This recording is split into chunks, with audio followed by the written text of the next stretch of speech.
Mr. Speaker, Representative King, for what purpose? will the gentlelady yield? I yield. The gentlelady yields. I've been persuaded by a lot of colleagues not to ask these questions, but as a female and as a nurse, as my colleague Representative Howard, and as the only owner of an ambulatory surgical center in this body, I feel it's my duty to ask you a few questions. Okay. We do not do abortions in our facility. We do head and neck surgery. I thought I would put that in as a disclaimer. You mentioned, and do you know the primary difference between the regulations between a licensed facility for abortion by the state and an ASC? What's the primary overriding difference in those regulations?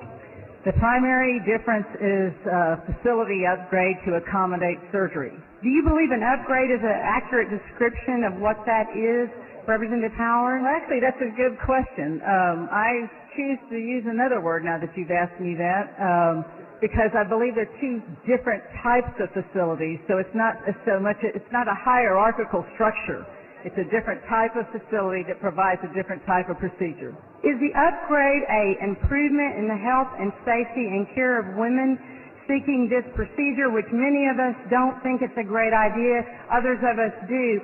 Do you think there is a difference in the health and safety of those individuals based on the ASC requirements for architecture, pre-planning, life safety code, et cetera, which by really reality, we're talking a major construction change in these physical facilities?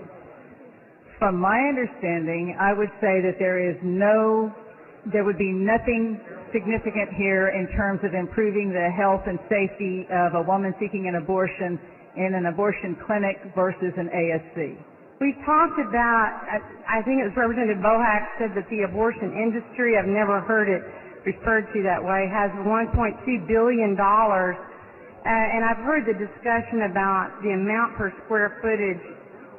Do you believe that this financial upgrade would be a deterrent to keep the current facilities open? Do you think that's a valid comment? Absolutely. I mean, from those that there are some facilities, some abortion providers in our state who own both clinics as well as an ambulatory surgical center and provide the same procedures in both, so they have a comparison that they can make. And they estimate that it costs them $40,000 more per week to operate the ASC to provide the same services that they provide in an abortion clinic, plus the cost to the patient in the abortion clinic is approximately $400, whereas in the ASC it's more like $1,200, $1,300. Let me ask you this. Do you believe that, from what you know as a healthcare person, I know you don't perform abortions, nor do I, that it is necessary for a medical abortion, which is at an earlier stage, is necessary to do this procedure, which involves taking two medications, as far as I understand, in an ambulatory surgical center, which by definition is a facility designed to do surgery? Well, is there a precedent for a surgical facility to have as a procedure to take two pills? No, none that I am aware of, and it makes no sense whatsoever medically.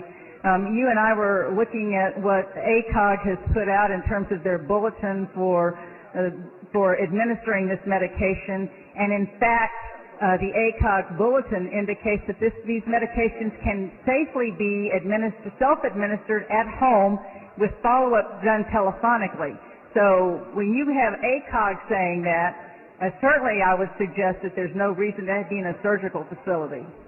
Do you feel that abortion should be prohibited in physicians' offices? Because there's a small number that are done, but there is no survey, there's no compliance components there, only that they must report to the state of Texas. Well, as you know, there are a lot of procedures that are done in physicians' offices, and with abortions, if you perform less than 50 a year in a physician's office, you're correct. You do not have to be licensed to do that. You just have to report it.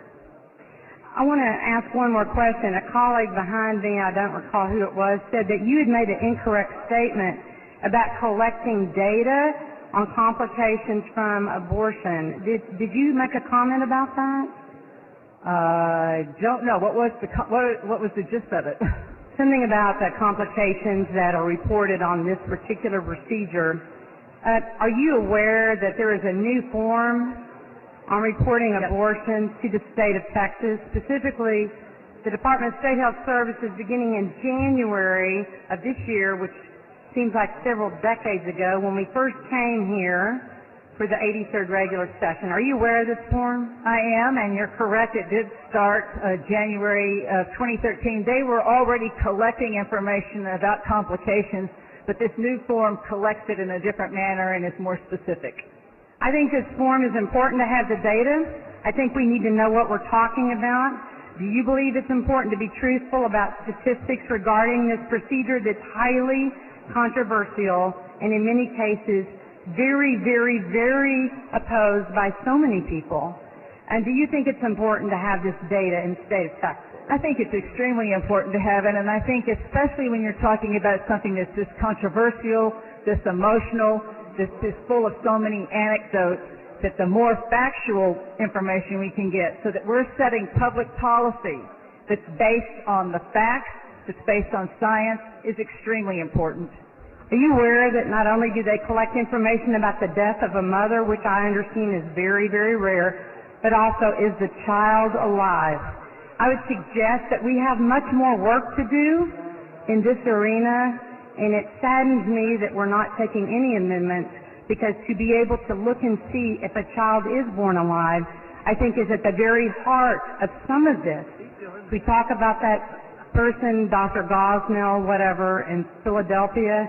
Don't we want to truly stop that? So don't we want to see this data? And so perhaps maybe an amendment or two will come through to make this bill even stronger. Well, thank you, Representative King. I wish that we could have these kinds of conversations and actually work across party lines and across even beliefs about how this should be handled to come up with some common sense, common ground answers that really address what will keep our Texas citizens safe. Thank you, and thank you, Representative Lavenberg, who I've had the privilege to sit by for a couple of sessions. Don't underestimate her. She's very, very tough. So thank you very much. Thank you. Ms. Clark, for what purpose? Will the gentlelady yield? Ms. Howard, do you yield? Gentlelady yield. Ms. Howard, is it your intent with this amendment to maintain access to abortion care? Absolutely. And what I'm trying to do here is present a proposal that takes the quality assurance aspects of the ASC. If there is really a concern about safety, even though the evidence does not support that, but at least I will give that, but not put in the costly, unnecessary facility upgrades that would be prohibitive and result in the closure of most of these clinics. Do you share my concern that restricting access does not make women's health care safer? Absolutely. I was coming of age before Roe v. Wade. I clearly remember people, women, having to seek abortions when they were in desperate situations that did not have legal access. As long as people are having sex, there will be unintended pregnancies.